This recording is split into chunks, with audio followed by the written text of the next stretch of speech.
Get ready for donut-shaped sweets. Oh my god. Flatbreads cooked over an open fire. That has a powerful flavor. And hand-shaped marzipan that is made from 3 different nuts. If you love walnuts, this is the one.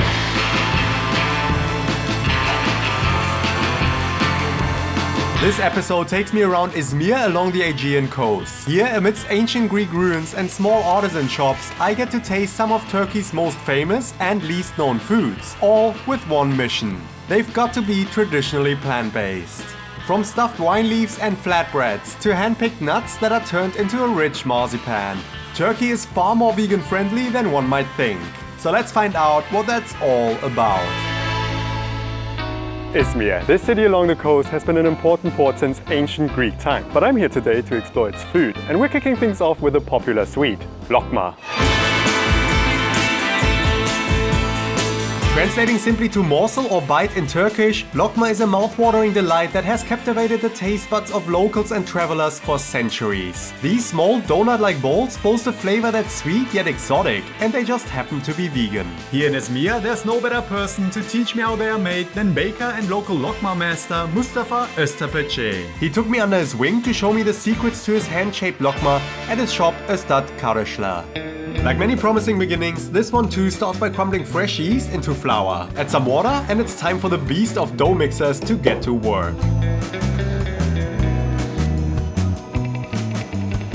After some serious mixing, you end up with a smooth but quite loose dough that's almost closer to a batter. Then it's time for a final mix by hand to check the consistency and make sure that the gluten is on the right track. After a 40-minute break, the yeasts have worked their magic and the Lokma are ready for a bath in the hot oil. And this is where skill comes to play. Whilst many Lokma makers opt for a device that churns out round balls of dough, Fatih sticks true to his craft. He swiftly works the liquid dough, tearing off pieces and using his thumb to give them a perfect donut-like shape. Flip them over and fry them until they have turned into crispy golden perfection. Lokmanın Türk ve Osmanlı kültüründe çok önemli bir yeri vardır efendim.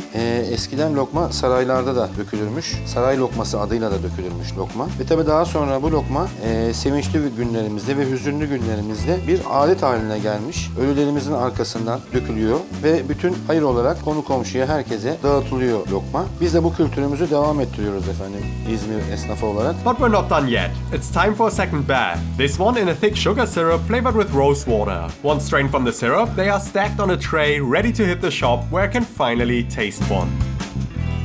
So here we go, we've got our Lokma. That feels crunchy, that feels tough. I thought it would be soft, and it's still warm. Let's try it out.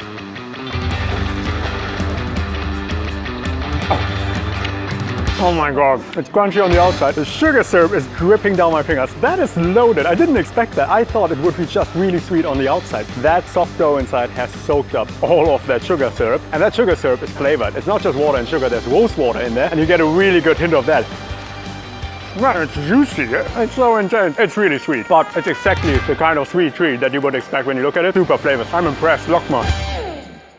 Growing up, one of my favorite things was marzipan. So when I heard that there's a Turkish sweet that's actually quite similar, I of course had to check it out. Let's try Badem Ezmesi.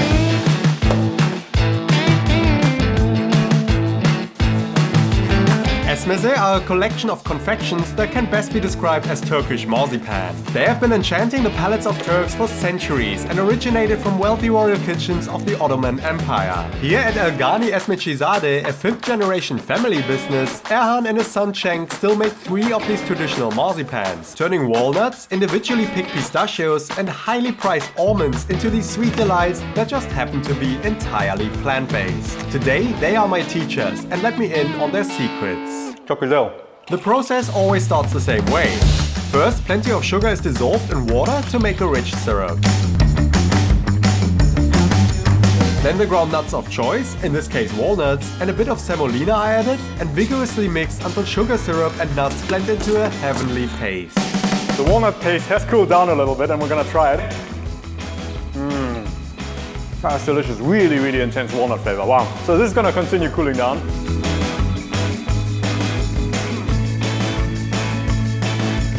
After spreading it out into trays, it's pressed down like this, before it gets the final touches to make it smooth.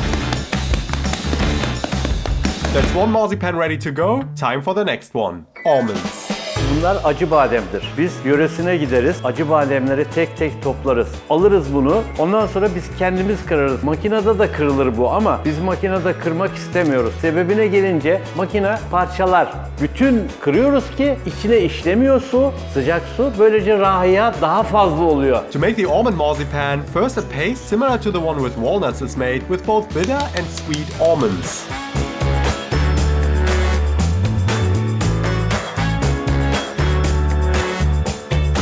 After refrigerating it for a day to let the flavors mingle, it's removed from the vat. Then it is rolled into a gigantic sausage. Dünyada badem ezmesinin içerisine yumurta akı kullanılır. Mısı içindir birbirine. Fakat yumurta akını kullandığınız zaman uzun zaman dayanmaz. En fazla 3 gün, 4 gün. Ondan sonra yavaş yavaş benek benek böyle kararmaya başlar. Onu bildiğimiz için biz onu kullanmıyoruz. Öyle olunca bu badem ezmemiz 1,5 ay dayanıyor. Instead of egg whites, Erhan's family has used semolina flour for over 4 generations, keeping the marzipan fresh for longer and accidentally turning it plant-based. After slicing each roll into bite-sized chunks, they are beautifully trayed up and dusted with a generous amount of ground almonds.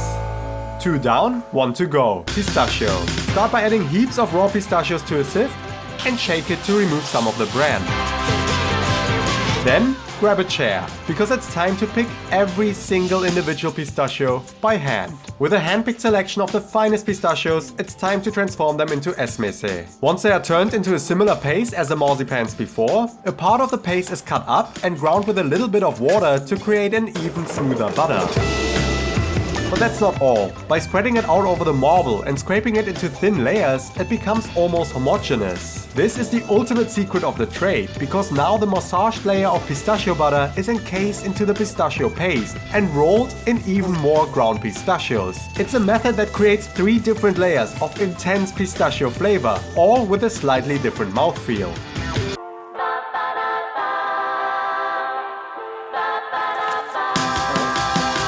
Roll them out, cut them, place them in the tray, and what else? Dust them with a layer of vibrant green ground pistachios. We're finished in the atelier and now we're heading to the shop where they actually sell them and I can finally try the finished ones. Let's go. Here we go. So we made 3 different marzipan-like sweets and here we've got our almond marzipan, we've got the pistachio paste and we've got the walnut paste. So traditionally marzipan is made with almonds, but obviously you can apply the same method to the pistachios, the same method to the walnuts, and then you get these 3 different flavors. I was told I have to start with the pistachio. So pistachio one first. The moment that flavor kicks in, it's the purest form of pistachio, and you could see when they made it, there's nothing added to it. This is the color of the nuts. Usually when I grind up pistachios, turn out quite a muddy green, but this is bright green, and you can just taste that as well. That quality in the nuts translates to the flavor. That is incredible. I'm gonna try the almond one next. This is the almond paste, so the marzipan. It's so soft. Actually, I expected this to be way sweeter. When you bite into marzipan, it is a sweet treat, but not overpowering. Essential almond flavor is packed into the treat. Whenever I made marzipan at home, I actually had to add almond extract, which I know is not the right way to do it, but I didn't get that flavor out of the almonds. But you can really taste the artisanal nut flavor in here. And then we've got our walnut one. So this one isn't cut. It's only cut in the tray. So they press it into the tray and then they cut it here in the shop. So walnuts, a little bit of semolina, sugar and water. If you love walnuts, this is the one, because that is so extreme and the walnuts are delicious. There's no bitterness here. It's just a wonderful walnut flavor with that sweetness. This one is a little bit sweeter than the other ones, but it's so delicious. Wow, 3 wonderful, incredible things. Here in Izmir, you see a lot of coffee places selling Dibek coffee. Dibek refers to the method they use to grind the coffee beans, and it apparently also gives it a very distinguished flavor. So I'm eager to try it out. Let's try Dibek Kahvesi.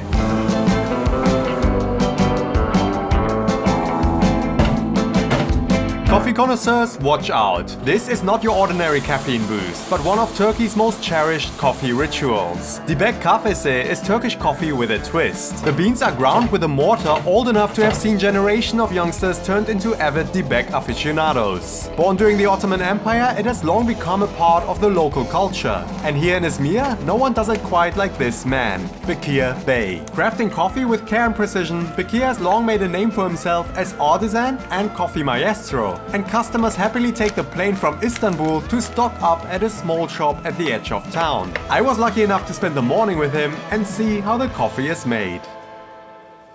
First up, the raw dried coffee beans are roasted until dark brown and aromatic. Slowly turning them lets them cool down evenly without burning any of the flavors. Next, they're added to the stone mortar, where the slow but steady rhythm turns them from whole beans into a fine powder, a process that takes 45 minutes per batch. It's this method that sets Dibek Kahvesi apart from the more commonly served Türk kahvesi. Yani 48'den beri bu işi yapıyor dedem. Sonra babam, ondan sonra bana geçti. Eskiden bu şekilde elle dövüyorlarmış. Benim amcam tornacıydı. O da abisiyle babası yorulmasın diye bu makineyi imal etmiş. Once the coffee is ground, it is sifted for a consistent texture before it is ready to be packed up on order. Craving a freshly brewed cup, Bekir told me that he only sells the ground coffee in his shop. However, I was in luck. Eager to share the labor of his passion, he pulled up a small stove and filled a traditional copper chesve with coffee and water. It was then boiled twice to bring out all the aroma before it was finally time to taste it. Okay, we're done. We ground the coffee beans, we packed the coffee beans, and now we've got a really nice looking cup of coffee with this layer of froth on top. Here we go. Wow. Oh, it's a bit milder than the Turkish coffee I had so far, where I had a traditional Türk kahvesi. So he grinds the coffee really fine and you get a little bit more aroma from the beans. I might prefer this one. Actually, it's really nice. This place is historic and you can taste the artisan at work in this little cup. Delicious. We've got one more stop left on our İzmir food tour. I actually left the city of İzmir now, and I'm now in the region of İzmir, near the old Greek ruins of Ephesus. And here we're gonna taste one of Turkey's most famous dishes, Gözleme.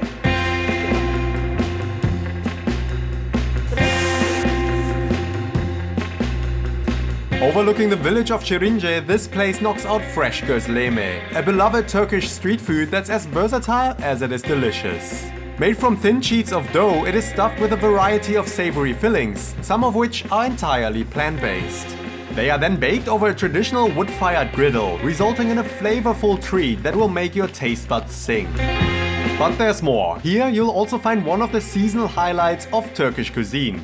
Kabak, Çiçeği, Dolması are courgette flowers that are stuffed with a savory mixture of rice, herbs and spices, then gently simmered to tender perfection. The same filling is used to make another true taste of Turkish tradition, Sarma. These rolled up vine leaves make an appearance all across the country. A true labor of love, each bite reveals layers of flavor and tradition. So let's find out how all of these are made. I'm here now with Dursun, and Dursun is gonna show me how to make gözleme. Okay. Okay, let's go. Gözleme start the process with flour, salt and water that are kneaded into a rough dough. Divide it up into smaller chunks, and it's already time to roll it out. Now add some spinach, cooked potatoes, and aromatic Turkish chili flakes for a humble but flavorsome filling. Close it up, then bake them over a traditional sac, a griddle that is wood-fired, cooking the gözleme quickly while giving them an incredible flavor. Spray on some oil and roast until golden on both sides.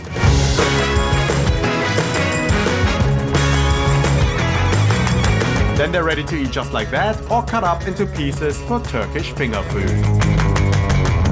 And here we've got our gözleme. Two ways. We've got the spinach potato and pul biber, and then the aubergine and tomato one. That was lightning fast. She was so quick. She made a fresh dough, then quickly rolled out the gözleme. So we've got our spinach potato and pul biber gözleme.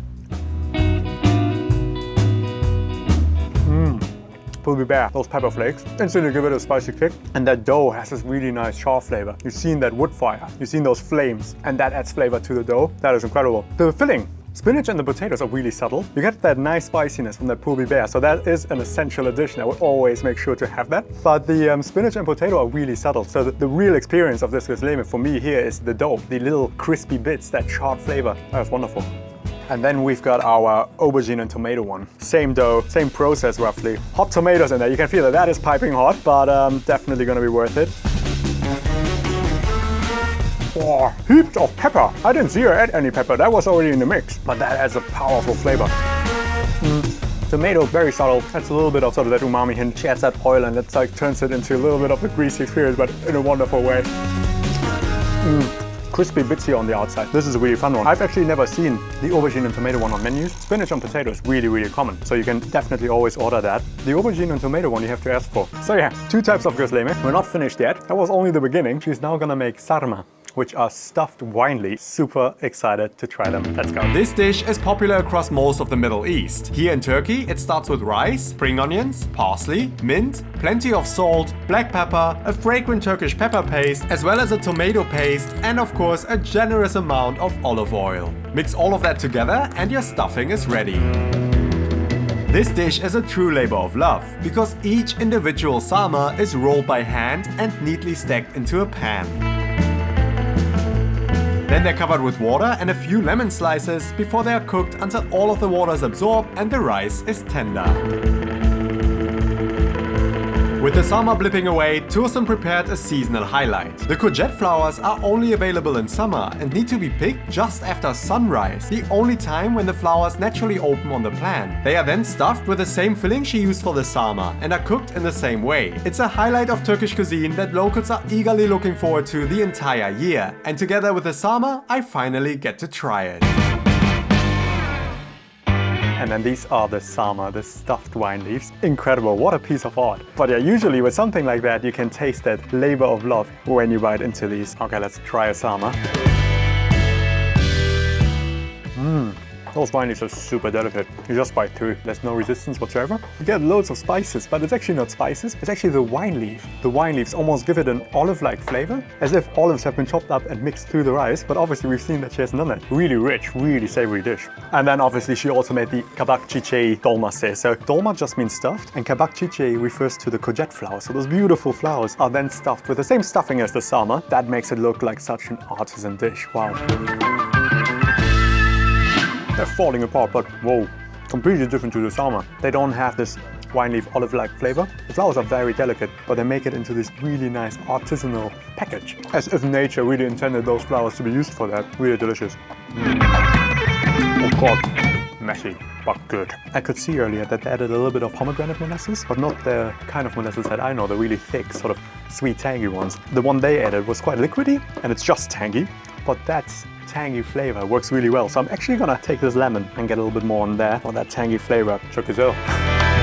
That really brings it all together. What a fun experience. So that was incredible. She made 2 different types of gözleme and then 2 different types of dolma, the stuffed wine leaves and then the stuffed courgette flowers. So again, 3 or even 4 different Turkish dishes that just happen to be plant-based. That was wonderful. That was the end of my first İzmir episode, but I've got a second one coming up where I explore more food from the region. From Turkey's famous sesame breads to wild herbs and traditional dishes that just happen to be vegan. There's a lot to taste. If you want to support my mission to find traditional plant-based food from all around the world, then hit thumbs up and subscribe. Thanks for watching and see you next time.